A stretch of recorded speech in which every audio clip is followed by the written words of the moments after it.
दोस्तों बहुत बहुत स्वागत है कैरियर विजन के ऑनलाइन प्लेटफॉर्म पे आप सभी का स्वागत है।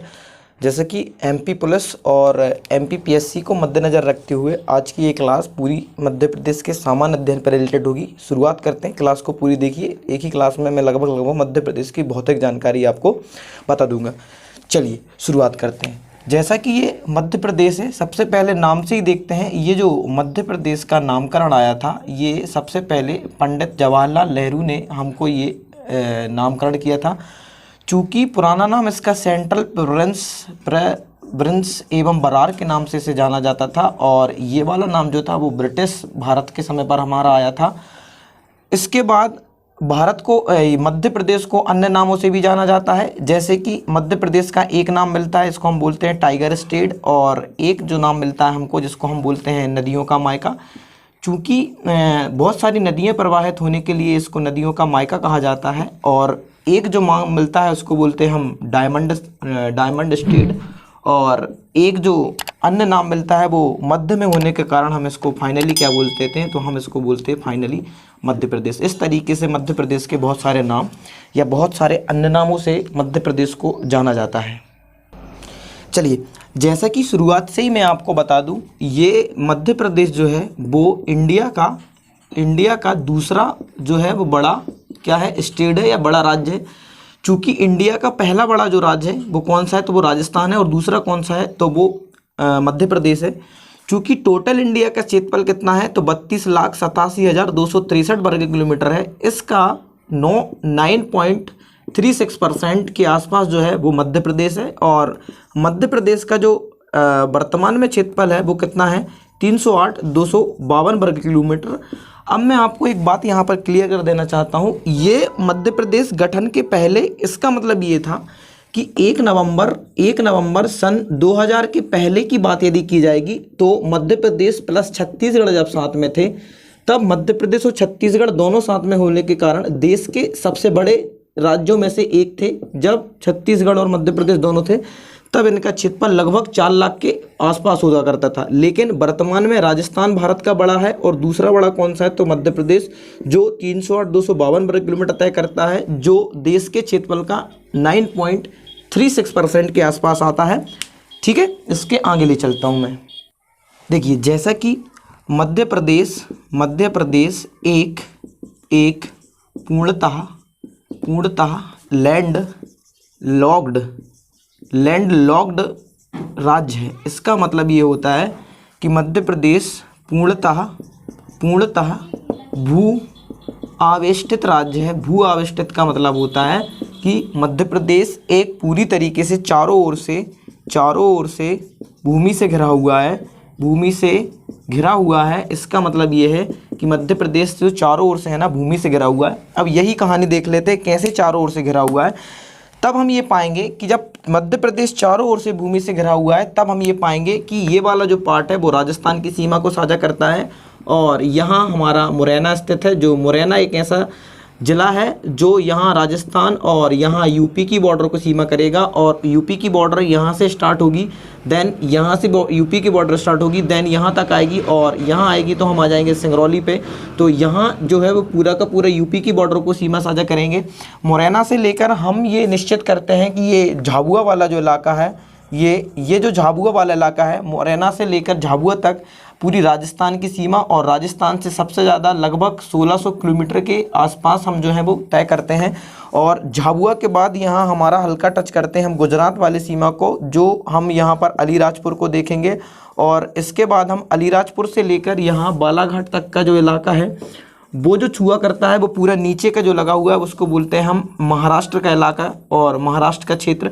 और यहाँ बालाघाट से सिंगरौली तक जो हम छूते हैं वो छत्तीसगढ़ छूते हैं। दोस्तों, यहाँ मैंने जो रेड मार्कर से जो नोट्स किया है, ये जो रेड मार्कर से मैंने बनाया हुआ है, वो आप देख लीजिएगा। ये जो है वो कौन सा है, तो ये वाला जो पार्ट है वो हमारा किससे छू रहा है, तो ये छू रहा है हमारा किससे, ये छू रहा है हमारा बाकी के आसपास पड़ोसी राज्यों से। ठीक है, चलिए आगे हम इसमें चलते हैं। आगे हम ये देखेंगे कि मध्य प्रदेश एक पूर्णतः भू आविष्टित राज्य होने के बाद चलिए, तो जैसा कि आप यहाँ ये जो रेड मार्कर से मैंने लिखे हैं, ये मध्य प्रदेश की बाउंड्री बनी हुई है और मध्य प्रदेश की बाउंड्री के कारण ही ये जो है वो किसी भी इंटरनेशनल से सीमा साझा नहीं करता है। चूँकि ये पूरा लैंड लॉक्ड है, इसीलिए मध्य प्रदेश को पूर्णतः क्या कहा जाता है, भू आवेष्टित राज्य कहा जाता है। भू आवेष्टित का मतलब होता है मध्य प्रदेश पूर्णतः कैसा है, भू आवेष्टित मतलब लैंड लॉक्ड। ये लैंड लॉक्ड का मतलब, लॉक का मतलब समझते हो आप, लॉक का मतलब होता है कि चारों ओर से भूमि से घिरा होना, इसी को लैंड लॉक बोला जाता है। अब देखिए आगे जब आएंगे तो हमें आपको बता रहा है कि हमारे मध्य प्रदेश की जो सीमा होती है वो मध्य प्रदेश की सीमा 5 राज्यों के साथ हम सीधा साझा करते हैं। और सबसे पहले यदि राजस्थान के बाद हम देखेंगे उत्तर प्रदेश के बाद हम देंगे छत्तीसगढ़ के बाद हम देखेंगे तो महाराष्ट्र के बाद हम देखेंगे तो यहाँ पर महाराष्ट्र के बाद 1 2 3 4 और एक जो हम छीनेंगे तो गुजरात। यहाँ पर हमारा देखने वाली बात ये होगी कि राजस्थान में हम जो है वो सर्वाधिक किलोमीटर में दूरी तय करते हैं, मतलब लगभग 1600 वर्ग किलोमीटर या 1600 किलोमीटर की दूरी तय कराते हैं हम। चूँकि उत्तर प्रदेश में सर्वाधिक जिलों के साथ हमारी सीमा साझा होती है, इसका मतलब ये होगा कि सर्वाधिक जिले से सीमा साझा करते हैं। कहीं कहीं आपको ये देखने को मिलेगा कि ये जो सर्वाधिक ज़िले हैं ये कहीं कहीं बुकों में 13 ज़िले मिले हैं, कहीं 14 ज़िले हैं। चूँकि सिंगरौली के बाद थोड़ा मिस हो गया है तो आप देख लीजिएगा 13 या 14 के आसपास हैं। लेकिन जहाँ तक जो डेटा है वो 13 ज़िलों का डेटा है जो उत्तर प्रदेश के साथ सीमा साझा करते हैं, और उत्तर प्रदेश के भी 13 ही ज़िले मध्य प्रदेश से साझा करते हैं। ये जो शुरुआत होती है उत्तर प्रदेश की वो मुरैना से लेकर सिंगरौली तक हो जाती है, और छत्तीसगढ़ की जो है वो इधर सिंगरौली से बालाघाट, महाराष्ट्र यहाँ दक्षिण में है। और यदि दिशाओं की बात की जाएगी तो मध्य प्रदेश का इसको बोला जाता है पूर्वोत्तर, ये बोल जाएगा पूर्वोत्तर। इसका मतलब होगा पूर्वोत्तर में उत्तर प्रदेश की सीमा साझा होगी। उत्तर में सामान्यतः राजस्थान और उत्तर प्रदेश दोनों को सीमा साझा करा रहा है, चूँकि मुरैना जस्ट बीच में है। और ये हो जाएगा पश्चिमोत्तर, या पश्चिमोत्तर का मतलब होता है कि पश्चिम और उत्तर के आसपास वाला जो इलाका है वो राजस्थान के साथ हमारी सीमा साझा कर रहा है। और एक जो हो रहा है हमारा वो दक्षिण, या ये इसको बोला जाता है गुजरात वाला। और सबसे कम जो सीमा साझा हम करते हैं, सबसे कम या सबसे कम की बात करें या सबसे न्यूनतम की बात करें तो हमारा गुजरात के साथ आ जाता है। और गुजरात में इधर झाबुआ एक अपवादी ज़िला है जो राजस्थान और गुजरात दोनों की सीमा साझा करता है। यहाँ मुरैना राजस्थान उत्तर प्रदेश दोनों के साथ सीमा साझा करता है। यहाँ सिंगरौली जो ज़िला है वो उत्तर प्रदेश और छत्तीसगढ़ दोनों के साथ सीमा साझा करता है। यहाँ बालाघाट है जो छत्तीसगढ़ और महाराष्ट्र दोनों की सीमा साझा करता है। यहाँ अलीराजपुर है जो गुजरात और महाराष्ट्र दोनों की सीमा साझा करता है। यदि हम इनको एक शॉर्ट नोट में लिखना चाहें तो हम इसको लिख सकते हैं। क्या लिख सकते हैं हम ये लिख सकते हैं भाई कि सबसे पहले जो मुरैना है वो हमारे 2 राज्यों के साथ सीमा साझा कर रहा है, यूपी प्लस राजस्थान। इसके बाद देन हम देखेंगे सिंगरौली को, तो सिंगरौली वाला जो ज़िला है वो हमारा 2 राज्यों के साथ सीमा साझा कर रहा है।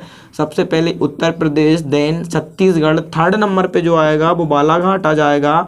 और बालाघाट जो हमारा वो तय कर रहा है कहाँ से कहाँ तक, तो बालाघाट सबसे पहले छत्तीसगढ़। और एमएच का मतलब होता है महाराज, ये मैं शॉर्ट फॉर्म में लिख रहा हूँ, आप इनका पूरा वो देख लीजिएगा जो भी है। बालाघाट के बाद यहाँ आओगे तो आपको मिल जाएगा अलीराजपुर, और ये वाला जो अलीराजपुर है वो 2 राज्यों के साथ सीमा साझा कर रहा है। Then first is the MH मतलब Maharashtra, and second is the Gujarat. तो ये वो वाले ज़िले लिखे हुए हैं जो 2 राज्यों के साथ सीमा साझा कर रहे हैं। और एक यहाँ आ जाएगा जो आ जाएगा झाबुआ एक ऐसा ज़िला है जो 2 राज्यों के साथ सीमा साझा कर रहा है। First is the Jhabua Gujarat and second is the Rajasthan. और एक ज़िला और आएगा जिसको हम बोलेंगे शिव की नगरी शिवपुरी, और ये जो शिवपुरी है जस्ट बीच की गर्दन पर है ये वाला, ये इधर पे राजस्थान की सीमा को साझा करेगा, यहाँ उत्तर प्रदेश की सीमा साझा करेगा। यहाँ आ जाओगा तो आपका कौन का, तो राजस्थान और यूपी। तो ये ज़िले हो जाएंगे हमारे 1, सबसे पहले 2, 3, 4, 5 और 6 ज़िले ये वो वाले हैं जो 2 राज्यों के साथ हमारी सीमा साझा करते हैं। वीडियो को पूरा देखिए, एक ही वीडियो में पूरा मध्य प्रदेश आएगा, मतलब छोटा सा है, ज़्यादा ही समझ में आ जाएगा। ठीक है, आगे चलते हैं। चलिए, जैसा कि आप सभी को पता है अभी वर्तमान मध्य प्रदेश में, जैसा कि आपको पता है वर्तमान मध्य प्रदेश में 52 ज़िले हैं, इसको बोला जाता है 52 ज़िले हैं। और टोटल कितने संभाग हैं, तो संभाग की जब बात आएगी तो संभाग की बात आ जाएगी तो 10 संभाग बातें आ जाएंगी। यदि आपसे ये क्वेश्चन पूछा जाता है कि वर्तमान में कितने ज़िले हैं तो आप 52 बताइएगा। यदि आपसे ये पूछा जाता है कि 1 जुलाई 2018 में कितने ज़िले थे, तो आप 51 बताएंगे। चूँकि अभी हाल ही में जो नवीन ज़िला बना है वो बना है हमारा निवाड़ी, और निवाड़ी जो है वो सबसे नवीन ज़िला है जो 1 अक्टूबर सन 2018 को बना हुआ है। ये सबसे नवीन ज़िला है। इसके बाद का कौन सा ज़िला है तो आप बता दीजिएगा सर। आगर मालवा है, और आगर मालवा कब बना था तो आप बता दीजिएगा 16 अगस्त 2013 को। तो ये हो जाएगा 2013 आगर मालवा। तो ये हो जाएगा कौन सा वा ज़िला, 52वां, और ये आगर मालवा कौन सा है तो 51वां। यदि आपसे 50वां ज़िला पूछा जाता है तो आप बता दीजिएगा साहब सिंगरौली, और सिंगरौली कब बना था तो आप बता दीजिएगा 24 मई सन 2008 को। और यदि आपसे ये पूछा जाता है भाई क्या कि 49वां ज़िला कौन सा है तो आप यहाँ आ जाइएगा 49वां, जिसको आप बता दीजिएगा झाबुआ। मतलब झाबुआ जो ज़िला था वो कब बना था तो वो बना था 17 मई सन 2008 को बना था। ये हो जाएगा 49वां ज़िला। अब बात आती है, हम थोड़ा सा नीचे चलेंगे तो हम ऐसा देख पाएंगे कि सन 2003 की वो बात आती है, जब हम 2003 में क्या होता है, हम 3 ज़िलों का निर्माण करते हैं। सबसे पहला हम ये बनाते हैं अशोकनगर को, अशोक नगर को गुना से काट कर बनाते हैं अशोकनगर। फिर हम यहाँ बना देते हैं अनूपपुर को, और अशोकनगर, अनूपपुर और अनूपपुर, और यहाँ नीचे मैं बना देता हूँ बुरहानपुर को। ये जो ज़िले हैं हमारे, ये कौन से भी नंबर के ज़िले हैं तो ये 2003 में बने थे। अब देखिए सामान्यतः 2003 में जब हमने ये ज़िले बनाए तो ये सामान्यतः हमारे वही 48वें, 47वें और 46वें ज़िलों के रूप में आए। 46, 47, 48वें ज़िलों के रूप में आए। तो ये अशोकनगर कब बना, 2003 में बना। अनूपपुर कब बना, 2003 में बना। और बुरहानपुर कब बना तो 2003 के बाद बना। ये जो ज़िले मैंने इधर लिखे हैं ना, ये रिसेंटली ज़िले हैं या सन 2002 के या 2000 के बाद। मध्य प्रदेश का जब पुनर्गठन हुआ था, वो हुआ था 1 नवंबर सन 1956 में। तब क्या हुआ था, मध्य प्रदेश प्लस छत्तीसगढ़ दोनों में क्या थे, शामिल थे। फिर मध्य प्रदेश का क्या हुआ, एक बार मध्य प्रदेश का गठन हुआ था, और फिर क्या होगा, पुनर्गठन कब होगा तो 1 नवंबर सन 2000 को हुआ। और जैसे ही 2000 को हुआ तो ये 2000 में क्या हुआ, छत्तीसगढ़ अलग हो गया, और इस तरीके से फिर नवीन मध्य प्रदेश का गठन हुआ। उस समय पर नवीन मध्य प्रदेश के गठन के समय टोटल 45 जिले हुआ करते थे। कब, सन 2000 के आसपास। फिर 3 में हमने कितने बना दिए, 3, तो 45 और 3 48, और 2008 में हमारे 2 बने तो 48 और 2 50, और एक बन गया कब, 2013, तय हो गया 51, और एक बना 2018 में, तय हो गया 52। तो 45 और 3 48 और 2 45 और 3 48, 48 और 2 50, 51, 52। तो वर्तमान में ये रिसेंटली ये आंकड़ा चल रहा है। ये जो वर्तमान में आंकड़ा आपका चल रहा है 52 जिलों का, वो इस तरीके का आंकड़ा चलता है। अब मैं आपको टोटल नंबर ऑफ पूरे जिला, आपको पता है 52 जिला है। यदि आपको नहीं पता है तो आप एक बार मैप देख लीजिएगा, मैं वो नहीं बताऊंगा, मैं सीधा आपको बता देता हूँ कौन से संभाग में कौन सा जिला आता है। फिर मैं आपको सीधा लिए चलता हूँ। अब देखिए, आप जब आगे आएंगे तो आपको क्या मिलेगा, आपको एक चीज़ मिलने वाली है। क्या मिलने वाली है, पूरे 10 संभाग जो हैं वो टोटल 10 संभाग कौन से हैं तो यहाँ जिसको बोला जाता है उसका नाम है चंबल संभाग। और चंबल संभाग के अंतर्गत हमारे 3 ही जिले आते हैं। चंबल में जो आता है वो आता है कौन सा तो श्योपुर, मुरैना और भिंड। श्योपुर, मुरैना, भिंड के जो है वो तीनों किस्में आते हैं जो चंबल संभाग के अंतर्गत आते हैं। और तो चंबल संभाग में फाइनली श्योपुर, मुरैना, भिंड का अपना इलाका लगता है। और यदि यहाँ देखा जाएगा तो उसको हम बोलेंगे ग्वालियर संभाग। और ये जो ग्वालियर संभाग वाला इलाका है, यहाँ ग्वालियर संभाग में हमारे कौन कौन से ज़िले आएंगे तो आप देख सकते हैं।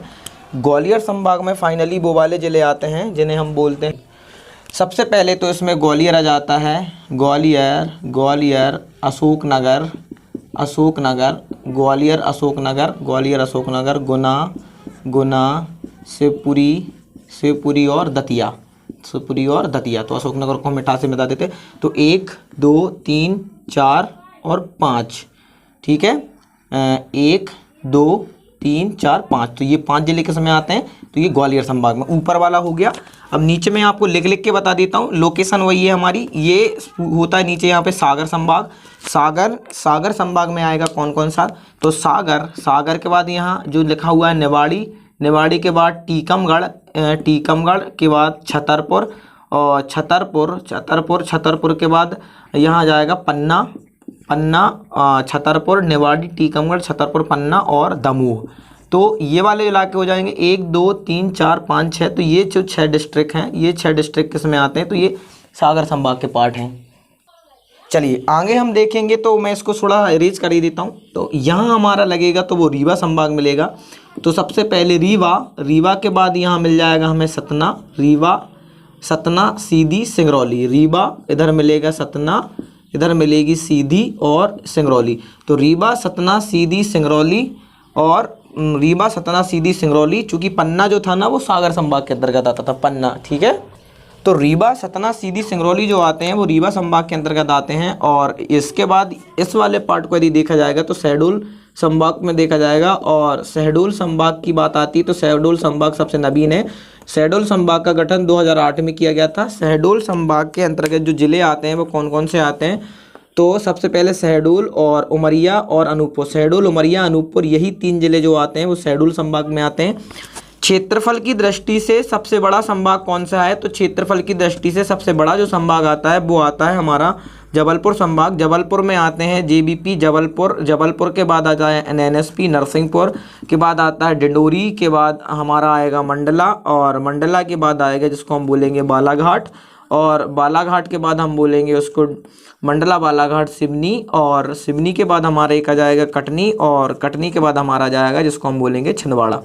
तो ये जो ज़िले हैं बेसिकली जबलपुर 1 2 3 4 5 6 7 8। तो ये जो 8 ज़िले हैं वो 8 ज़िले जो किनकी साथ हैं, तो ये 8 ज़िलों की संख्या जो है वो जबलपुर में है, जिनका हेडक्वार्टर जबलपुर में है और क्षेत्रफल की दृष्टि से सबसे बड़े ज़िले हैं। और इसी क्षेत्रफल की दृष्टि से बड़े होने के कारण यहाँ एक ज़िला है जिसको हम बोलते हैं छिंदवाड़ा, जो मध्य प्रदेश का सबसे बड़ा है, जिसको हम बोलते हैं कि क्षेत्रफल की दृष्टि से मध्य प्रदेश का सबसे बड़ा ज़िला है। और इसका क्राइटेरिया कितना है, तो 11,815 वर्ग किलोमीटर जो है वो उसका क्राइटेरिया है, मतलब क्षेत्रफल है। तो क्षेत्रफल की दृष्टि से दूसरा बड़ा ज़िला आता है 11,815 कौन, छिंदवाड़ा। और 11,815 के बाद आता है हमारा कौन सा, मेरे हिसाब से सागर 10,252, फिर शिवपुरी का आता है 10,66। तो क्षेत्रफल की दृष्टि से 3 बड़े जिले हो जाते हैं, छिंदवाड़ा, सागर, शिवपुरी। और क्षेत्रफल की दृष्टि से 3 छोटे जिले कौन से होंगे, तो वो हो जाएंगे निवाड़ी, निवाड़ी के बाद सबसे छोटा निवाड़ी, दतिया, और निवाड़ी, दतिया और भोपाल, निवाड़ी, दतिया, भोपाल, इस तरीके से, ठीक है। आगे चलते हैं। वो जो मैप रेज कर दिया मैंने, अब मैं सीधा लिख के बता देता हूँ यहाँ आपको। देखिए यहाँ हम आ चुके हैं। यदि भोपाल संभाग की बात आएगी तो हम भोपाल संभाग के देखेंगे। भोपाल संभाग की राजधानी होने के साथ सबसे पहले इसमें आता है भोपाल हेडक्वार्टर। तो भोपाल के बाद हमारा आता है कौन सा, तो वो आता है हमारा सीहोर, भोपाल, सीहोर, सीहोर के बाद आएगा भोपाल, सीहोर, राजगढ़, भोपाल, सीहोर, राजगढ़ और रायसेन, भोपाल, सीहोर, राजगढ़, रायसेन, भोपाल, सीहोर, रायसेन, राजगढ़। और यहाँ आएगा तो हम उसको बोलेंगे क्या, भोपाल, सीहोर, राजगढ़, रायसेन, और इधर आएगा तो उसको हम बोलेंगे क्या, उसको बोला जाएगा भाई देवास। क्या बोला जाएगा, देवास, ठीक है। ये जो जिले आएंगे वो कहाँ में आएंगे, भोपाल में आएंगे, ठीक है। सॉरी, भोपाल, सीहोर, राजगढ़, रायसेन और विदिशा, ये दरअसल ये वाला आता है। राजगढ़ वो दूसरे में आता है, दमोह दूसरे में नहीं, सॉरी, वो जो अभी मैंने इधर लिखा था ना, जिसको मैंने देवास लिख दिया था, वो गलती से लिख दिया था। ये भोपाल, सीहोर, राजगढ़, रायसेन, विदिशा, भोपाल, सीहोर, रायसेन, राजगढ़, विदिशा, भोपाल, सीहोर, रायसेन, राजगढ़, विदिशा, ये किसके पार्ट हैं, भोपाल के। 1 2 3 4 5, तो पाँच जो है वो भोपाल संभाग में आएंगे। भोपाल के बाद आगे आओगे तो यहाँ मिलेगा आपको उज्जैन संभाग, और उज्जैन संभाग लगभग बड़ा है। इसमें पूरे 7 जिलों का है। सबसे पहले तो उज्जैन, और इस उज्जैन को पहले अवंती नाम से बोला जाता था, या इसी को बोला जाता है अवंती। उज्जैन के बाद यहाँ जाएगा तो रतलाम, और रतलाम, उज्जैन के बाद यहाँ आएगा तो रतलाम के बाद यहाँ आएगा जिसको हम बोलेंगे नीमच, और नीमच के बाद यहाँ आएगा जिसको हम बोलेंगे आगर मालवा, और आगर मालवा के बाद यहाँ जो आएगा जिसको हम बोलेंगे क्या, शाजापुर, और शाजापुर के बाद और थोड़ा हम नीचे आएंगे तो हमको मिलेगा झाबुआ, और रतलाम 1 2 3 4 5 6, और एक जो आएगा वो आ जाएगा देवास, ठीक है। ये आ जाएंगे हमारे किन के पार्ट, तो उज्जैन संभाग के पार्ट, उज्जैन संभाग। सॉरी दोस्तों, एक मिस्टेक हो रहा तो आप मिला लीजिएगा। उज्जैन, रतलाम, नीमच, आगरमालवा, शाजापुर, मंदसौर, देवास, ये एक एग्जैक्ट है, वो एक धोखे से गलती से लिख दिया था। तो ये 7 जिले किस में आएंगे, तो ये उज्जैन संभाग में आएंगे। और उज्जैन संभाग का हेडक्वार्टर कहाँ होगा, तो उज्जैन में होगा बेसिकली, ठीक है। उज्जैन संभाग में आएगा। क्लियर हुई बात है? आगे चलेंगे। अब एक और हमारा बच रहा है कौन सा, जिसको हम बोलते हैं भाई इंदौर। और इंदौर संभाग में जब हम देखेंगे तो सबसे पहले जो बात आएगी वो किसकी आ जाएगी, इंदौर की आ जाएगी। और इंदौर संभाग जनसंख्या की दृष्टि से सबसे बड़ा है, चूँकि इंदौर के बाद जो नाम आता है वो आता है किसका, तो इंदौर के बाद आएगा झाबुआ के बाद आएगा अलीराजपुर, और अलीराजपुर के बाद जो आएगा वो आ जाएगा कौन सा, जिसको हम बोलेंगे झाबुआ अलीराजपुर बड़वानी। और इसी में आ जाएंगे कौन से, तो खंडवा खरगोन अलीराजपुर, और एक और आ जाएगा जिसको हम बोलेंगे बुरहानपुर।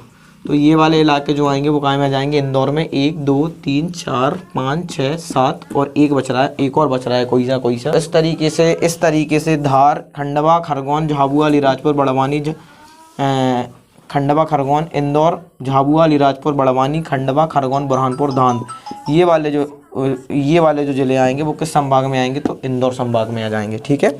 अब एक और इस वीडियो को लाइक करें, हमारे चैनल को सब्सक्राइब कर बेल आइकन जरूर प्रेस करें हमारी न्यू वीडियो